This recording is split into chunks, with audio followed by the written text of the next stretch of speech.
నిత్యం గోవింద నామస్మరణలతోటి మారుమరుగే తిరుమల శ్రీవారి క్షేత్రంలో న్యూ ఇయర్ వేడుకలు ఘనంగా జరిగాయి. కొత్త సంవత్సరానికి స్వాగతం పలికేందుకు భక్తులు పెద్ద ఎత్తున శ్రీవారి ఆలయ ప్రాంగణానికి చేరుకుని హ్యాపీ న్యూ ఇయర్ అంటూ ఒకరినొకరు శుభాకాంక్షలు చెప్పుకున్నారు.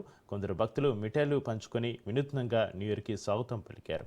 సంవత్సరంలో తొలి నిమిషాలు ఆ దేవదేవుడి సన్నిధిలో గడిపే అదృష్టం కలగడం చాలా సంతోషంగా ఉందని భక్తులు అంటున్నారు.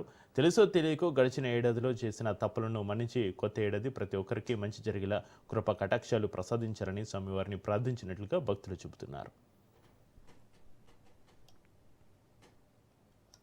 కల్పించినటువంటి అవకాశంలో భాగంగా నేను మా కుటుంబ సభ్యులను లక్కీ టిప్ అప్లై చేయడం జరిగింది.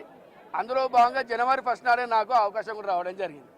నిజంగా ఈ కలియుగంలో ప్రత్యక్షమైనటువంటి వెంకటేశ్వర స్వామి వారి కొండపైన ఉన్న నిదర్శనము. నన్ను ఈరోజు లక్కీ టిప్ ద్వారా నా కుటుంబ సభ్యులకు నా జన్మదిన సందర్భంగా నాకు అవకాశం కల్పించినటువంటి టీటీడీ వారికి, ముఖ్యంగా ఆ ఏడుకొండల స్వామి వారికి పేరు పేరున ధన్యవాదాలు. న్యూ ఇయర్ తిరుమలలో జరుపుకోవడం చాలా ఆనందంగా ఉంది. ఇక వెదర్ అయితే అద్భుతంగా ఉంది, full of fog. New year ఇక్కడ జరుపుకోవడం అయితే ఫస్ట్ టైం. వెదర్ అయితే చాలా బాగుంది అండ్ ఇక్కడ క్రౌడ్ని చూస్తుంటే చాలా ఉత్సాహంగా ఉంది.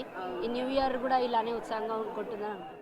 లక్కీ ట్రిప్లో నాకు సంతోషంగా భావిస్తున్న వైకుంఠ ఏకాదశి పర్వదినాన నాకు ఈ అవసరాన నాకు వచ్చినందుకు చాలా మంచిగా భావిస్తున్నా. నేను మా కుటుంబం తరపున మొత్తం కుటుంబముతో సహా ఈడికి వచ్చేసినాను. వైకుంఠ ఏకాదశి పర్వదినాన నూతన సంవత్సరం వేడుకలు కూడా వీటిగా రంగరంగ వైభవంగా ఇక్కడ తిరుపతిలో చేసుకున్నట్టు మాకు చాలా సంతోషంగా భావిస్తున్నాము. వైకుంఠ ఏకాదశి రోజున జనవరి 1 రావడం కూడా ఇదివరకు వస్తాయి, కానీ ఈరోజు హిందూ ధర్మం ప్రకారంగా పాశ్చాత్య సంస్కృతి ఆచారాలని దృష్టిలో పెట్టుకుని మన దాని సనాతన ధర్మాన్ని రక్షించడానికి ఈ రోడ్ల మీద తిరిగి మందు తాగి అలా చేసుకోవడం కాకుండా ప్రతి ఒక్క నూతన సంవత్సరం, ఇది ఆంగ్లనామ సంవత్సరం అయినా సరే కొత్త క్యాలెండర్ మారుతుంది కాబట్టి ప్రతి ఒక్కరు కూడా సనాతన ధర్మాన్ని పాటించి ప్రతి ఒక్కరు కూడా హిందూ ధర్మాన్ని కట్టుబడి ప్రతి ఒక్క పండుగను కూడా దేవుడి యొక్క సమక్షంలో చేసుకుంటే చాలా ఆనందకరంగా ఉంటుంది.